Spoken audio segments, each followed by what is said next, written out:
Electricity तो हमारे चारों ओर है। हमारे रूम में fan, bulb, TV, power cable, घर की वायरिंग और बाहर तो बहुत सारे इलेक्ट्रिकल इक्विपमेंट है। सारी चीजें हमारी लाइफ को इजियर, सेफर और बहुत ही मजेदार बनाते हैं। और एक चीज तो आप समझ जाइए कि हम 24 घंटे इलेक्ट्रिसिटी की छत्र छाया में घिरे रहते हैं, जिसे कि इलेक्ट्रोमैग्नेटिक रेडिएशन कहा जाता है। क्या ये रेडिएशन धीरे धीरे हम इंसानों की जान ले लेगा? क्या हम ज्यादा मात्रा में इलेक्ट्रिसिटी से घिरे? इसकी गहराई में जाने से पहले हमें थोड़ा रेडिएशन के बारे में समझना होगा। इलेक्ट्रिसिटी जो है वो सिंपली इलेक्ट्रिक चार्ज के मूवमेंट को कहा जाता है। ये जब मूवमेंट करते हैं तो उनके चारों ओर इलेक्ट्रिक फील्ड तथा मैग्नेटिक फील्ड जनरेट होती है और इसे इलेक्ट्रोमैग्नेटिक रेडिएशन कहा जाता है। इसके कई सारे प्रकार होते हैं। रेडिएशन का नाम सुनकर आधे लोगों के पसीने छूट जाते हैं, पर क्या आपको रेडिएशन का सिंपल मतलब पता है? सिंपल इंग्लिश में रेडिएट का मतलब होता है गिविंग ऑफ, यानी कि देना। जैसे कि मैं आपको नॉलेज दे रहा हूँ तो मतलब I am giving of knowledge. Same अगर एक बल्ब का केस है तो ये लाइट दे रही है, मतलब वह बल्ब लाइट रेडिएट कर रही है। हमारे घर में या फिर बाहर जो इलेक्ट्रिकल इक्विपमेंट हैं वह इलेक्ट्रोमैग्नेटिक रेडिएशन रेडिएट करते हैं इंफ्रारेड रेडिएशन के रूप में।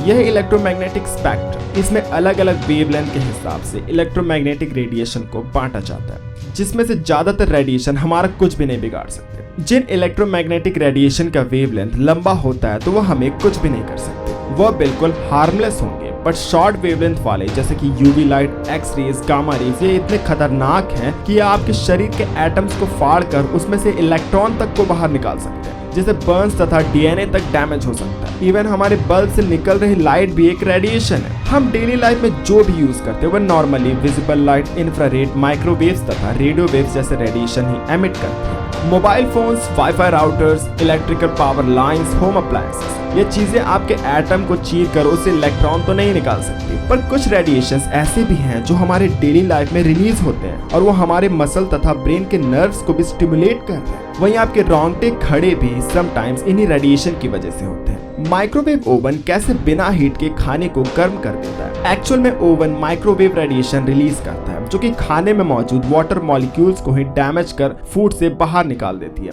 इस प्रोसेस में काफी ज्यादा मात्रा में हीट रिलीज होती है और खाना गर्म हो जाता है। वहीं बीच में जो हम आराम से लेटे रहते हैं और स्किन गर्म हो जाती है, यह हीट होती है सूर्य की इंफ्रारेड रेडिएशन की। इवन अगर हम किसी जंगल में भी चले जाएं तो हम रेडिएशन से घिरे हों, क्योंकि रेडिएशन के बिना इस धरती पर लाइफ पॉसिबल ही नहीं है। जस्ट इमेजिन कीजिए कि लाइट के बिना जिंदा रहना, क्या पॉसिबल है? बिल्कुल भी नहीं। तो समझ जाइए कि रेडिएशन के बिना जीवन बिल्कुल भी पॉसिबल नहीं है। आजकल इतने सारे इलेक्ट्रिकल इक्विपमेंट हमारी लाइफ का हिस्सा बन चुके हैं कि रेडिएशंस हमारी लाइफ में भारी मात्रा में आ चुके हैं। क्या यह डेंजरस है? 1979 की एक स्टडी में यह कंक्लूड किया गया था कि ल्यूकेमिया यानी कि ब्लड कैंसर उन लोगों को ज्यादा होता है जिनका घर पावर लाइन के पास होता है। पर इस थ्योरी को नकार दिया गया है क्योंकि इसका कोई साइंटिफिक एक्सप्लेनेशन नहीं था। पर इसके बाद इस पर हजारों स्टडीज हुई थी। तो क्या ये इलेक्ट्रोमैग्नेटिक रेडिएशन सच में नुकसान पहुंचा सकते हैं? आपने बहुत लोगों से सुना होगा कि वो रेडिएशन सेंसिटिव है, जैसे कि वो फोन यूज कर ले तो उन्हें सिर दर्द होने लगता है, आंखें जलने लगती है, चक्कर जैसा लगता है। इवन वो जिस पॉकेट में फोन को रखते हैं वो जांग भी दर्द देती है। इवेंचुअली ये केसेस मेरे साथ भी बहुत बार हो चुके हैं। लाइक इवन ये भी नोटिस किया गया था कि ब्रेन ट्यूमर लोगों को उसी पार्ट में ही हो रहा था जिस साइड वह फोन यूज करते थे। बट साइंटिस्ट कहते हैं कि यह बस एक कोइंसिडेंस है और कुछ भी नहीं। ये रिजल्ट्स एक्चुअल में ब्रेन ट्यूमर पेशेंट में किए गए एक सर्वे में पाया गया था।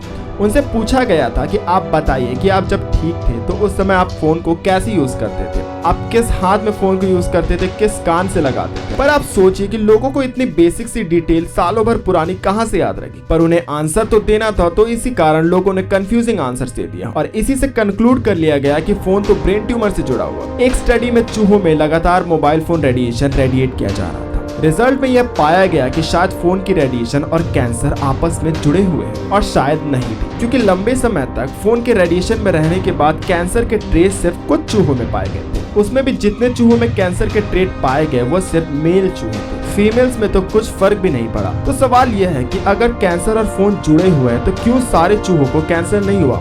सभी को तो इक्वल मात्रा में रेडिएशन दिया गया था। तो गाइस देखिए, यह जो इलेक्ट्रोमैग्नेटिक वेव्स है ये हमारे डेली लाइफ का हिस्सा है। यह हमारे शरीर के कंपैरिजन में बहुत ही ज्यादा कमजोर होते हैं। इवन मैं आपको अगर पावर प्लांट के अंदर बैठा दूं जहां भारी मात्रा में इलेक्ट्रिसिटी पास होती है, वहां पर भी आपके एटम सुरक्षित रहेंगे, आपको 1% भी प्रॉब्लम नहीं होगी। आपके फोन से ज्यादा रेडिएशन तो आपके घर के दूसरे अप्लायंसेस एमिट कर देते हैं। तो इसलिए हमारा सवाल जो था कि क्या फोन, लैपटॉप, वाईफाई के रेडिएशन हमारी जान ले सकते हैं, तो इसका आंसर है बिल्कुल भी नहीं।